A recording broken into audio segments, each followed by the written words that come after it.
directa. Reanudamos el contenido de este espacio informativo y es momento de iniciar una conversación con Antonio Villalpando. Él es investigador de Mexicanos Primero y el tema que nos ofrece en esta conversación es: el gobierno federal invierte en becas, pero olvidan programas de permanencia y aprendizaje. Le saludamos con muchísimo gusto, Antonio Villalpando, y pues para iniciar esta conversación, ustedes han seguido la pista del gasto federal, estatal y municipal que se destina para la educación desde hace décadas.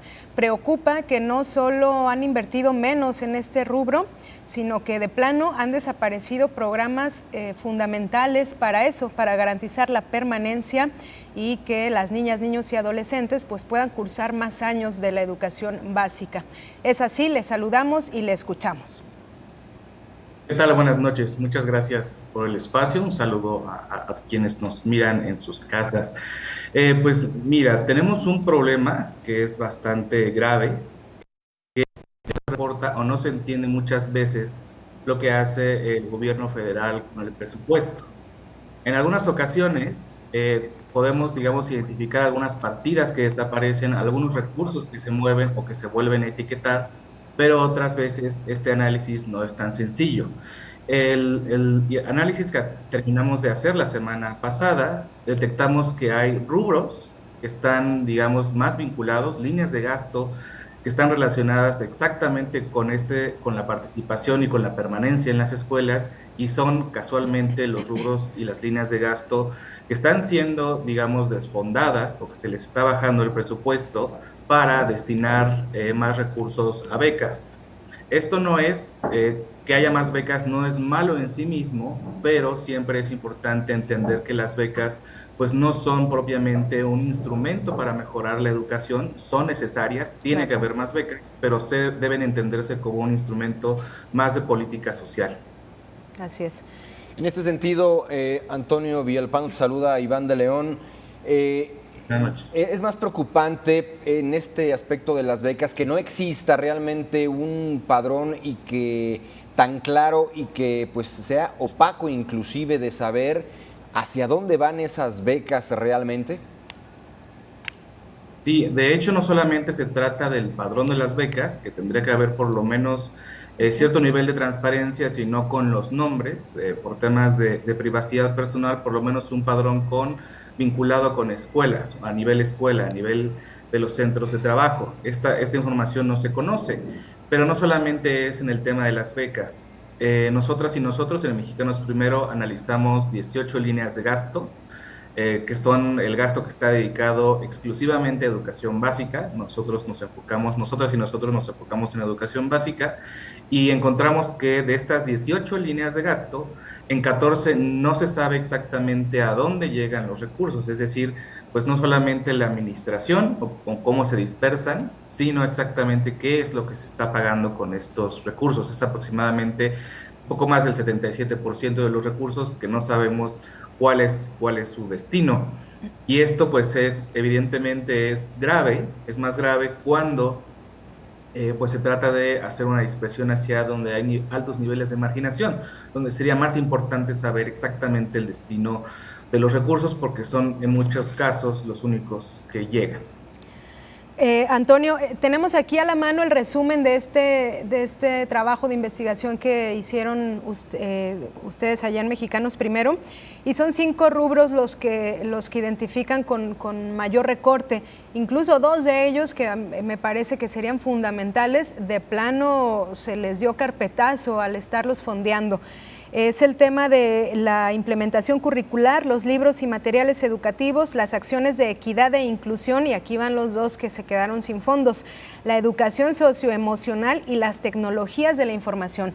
Estos 2 últimos temas son totalmente relevantes para la formación de niñas, niños y adolescentes, sobre todo si hablamos del rezago que hay en materia de atención socioemocional luego de la pandemia, y también si hablamos de las tecnologías de aprendizaje cuando estamos en la era en donde un día sí, al otro también salen nuevos hallazgos y avances tecnológicos, no solo para la educación, sino para todas las áreas. ¿Qué implican estos recortes a estas áreas fundamentales, Antonio?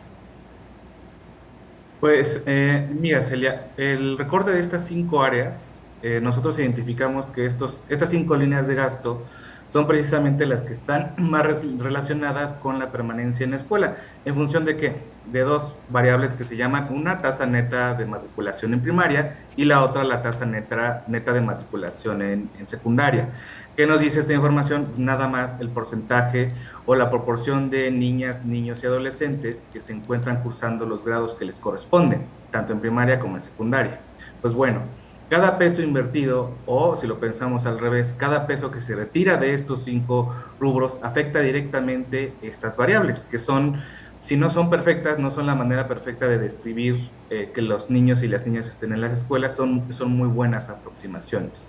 De inicio es un atentado contra la permanencia, o sea, contra las acciones y el gasto que genera, que produce la permanencia en las escuelas, pero también cada una de estas líneas de gasto tiene su propio análisis. Por ejemplo, en el tema de educación socioemocional, como publicamos en abril pasado, que las niñas y los niños tengan, ¿no?, acceso a una educación, a una formación socioemocional, no solamente permite que puedan ejercer este derecho a tener salud mental o una buena atención de su dimensión socioemocional, sino que también afecta el aprendizaje mismo.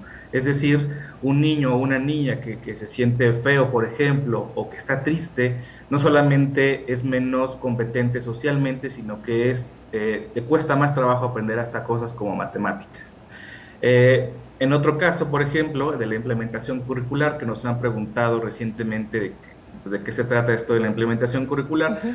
podemos definirlo básicamente como pues, apoyar a las y los maestros para que utilicen los materiales que tienen en la escuela y para que mejoren su práctica y reciban el apoyo que regularmente solicitan las y los maestros para mejorar su práctica, porque siempre, la mayoría de ellos siempre está en constante actualización. Les interesa mucho, Claro. evidentemente, estar al día.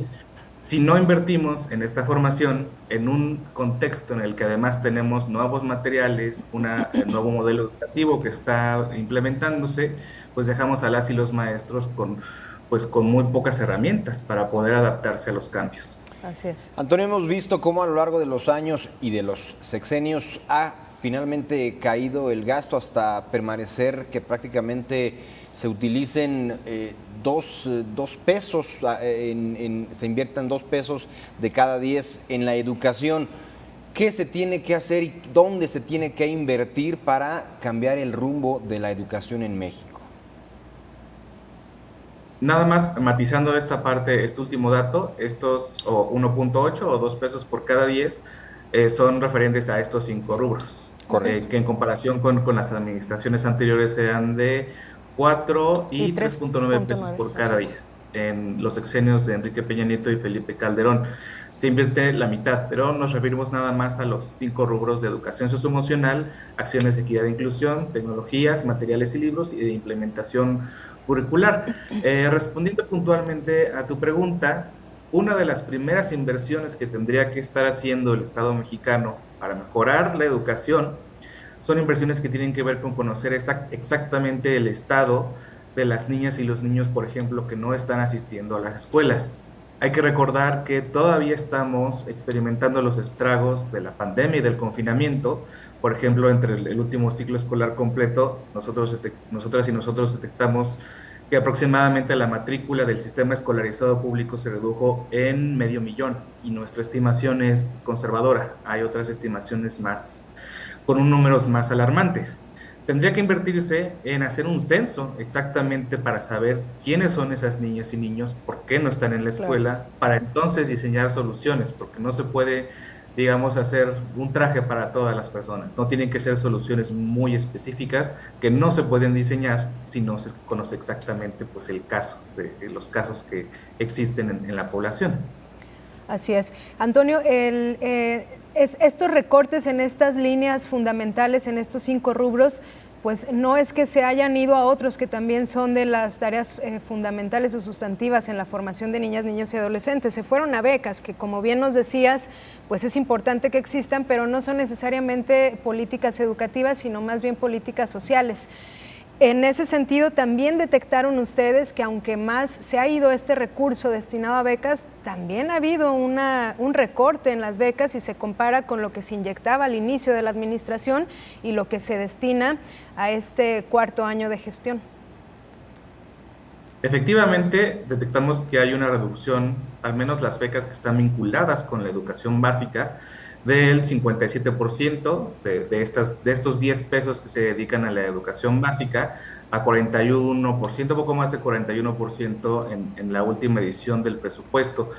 Esta reducción, por supuesto, afecta pues, realmente cientos de miles de niños y niñas, pero más que afectarlos concretamente porque ya no reciben las becas, pues es lo que estamos diciendo, el sistema que transfiere los recursos de los rubros que les permiten estar a las becas. Nosotros reiteramos que tendrían que haber más becas, pero tendrían que financiarse como política social, no como política educativa. Claro. Las becas, de hecho, también en cierta forma ayudan a la permanencia, pero no son definitivamente el instrumento por excelencia. Y desbancar los instrumentos que sí funcionan, por ejemplo, en el caso de las tecnologías de la información y la comunicación, como bien señalabas, permiten actualizar a las niñas, a los niños y adolescentes por las nuevas tecnologías, pero también son muy útiles, por ejemplo, en algunos casos de niñas y niños con barreras al aprendizaje y la participación, como pueden ser algunas discapacidades.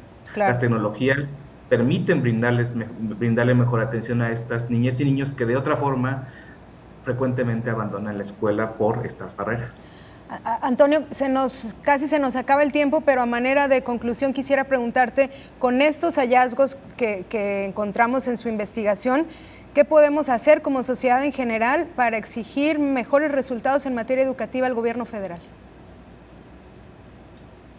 Lo principal o digamos, la recomendación principal seguiría a exigir que se atiendan primero las prioridades, que son educación socioemocional, rezago educativo y abandono escolar, que son los tres rubros más importantes, no solo en términos de la pospandemia, sino en general. Porque si no tenemos resuelto lo urgente, si no sabemos dónde están las niñas y los niños que abandonaron la escuela, si no sabemos de qué tamaño es el rezago educativo, producido también por la pandemia, por la pérdida de los llamados aprendizajes fundamentales, que es básicamente pues, poder sumar, leer, conocer datos importantes sobre ciencias, no podemos avanzar en mejorar si no componemos primero lo que sigue estando mal. Así es. Antonio Villalpando, queremos agradecerte estos minutos para Señal Informativa, investigador de Mexicanos Primero. Resulta por demás fundamental conocer de los antecedentes educativos y por supuesto las propuestas que ustedes están haciendo con esta investigación. Muchísimas gracias. Gracias a ustedes por el espacio. Buenas noches. Bonita.